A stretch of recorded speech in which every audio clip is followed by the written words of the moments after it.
বাংলাদেশ ভারত সম্পর্ক নির্দিষ্ট সরকার কেন্দ্রিক হওয়া উচিত নয়। ভারতের গণমাধ্যম দ্য হিন্দুকে দেওয়া সাক্ষাৎকারে একথা বলেছেন পররাষ্ট্র উপদেষ্টা। 17 ফেব্রুয়ারি গণমাধ্যমটির সাথে কথা বলার সময় আরও নানান বিষয় উঠে আসে।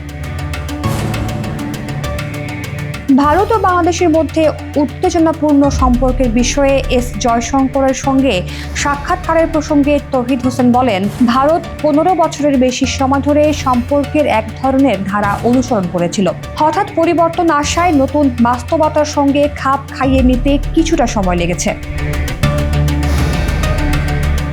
তৌহিদ হোসেন আরও বলেন, আমাদের দেশের সম্পর্ক স্বাভাবিক হওয়া উচিত এবং কিছু ক্ষেত্রে এটা ঘটছে। যেমন বাণিজ্যে কিছু সময়ে মন্দা ছিল, কিন্তু এখন আবার তা উন্নতি করছে। দুই দেশেরই একে অপরের প্রতি স্বার্থ রয়েছে। পররাষ্ট্র উপদেষ্টা বলেন, বাংলাদেশে বসবাসকারী হিন্দু বা অন্যান্য সংখ্যালঘু সম্প্রদায়ের সদস্যরা মুসলিম বা সংখ্যাগরিষ্ঠ সম্প্রদায়ের মতোই সমান নাগরিক। বাংলাদেশে সংখ্যালঘুদের সুরক্ষা ঠিক একইভাবে দেওয়া হচ্ছে যেমন অন্য যে কোনো নাগরিকের জন্য করা হচ্ছে। কিন্তু গত বছরের 5 আগস্ট শেখ হাসিনা পদত্যাগ করার পর ভারতীয় মিডিয়ায় এই বিষয়টি নিয়ে মিথ্যা তথ্য ছড়াচ্ছে।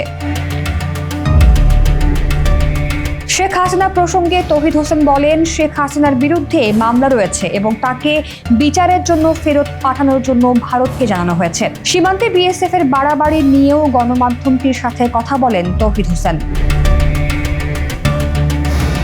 আদানির বিদ্যুৎ চুক্তি নিয়ে তিনি বলেন, চুক্তি স্বাক্ষরের আগে এবং পরে আমরা আলোচনা করতে পারি। আদানি গ্রুপের সঙ্গে বিষয়টি আবারও খতিয়ে দেখবেন এবং যৌক্তিকভাবে সমাধান করার চেষ্টা করবেন।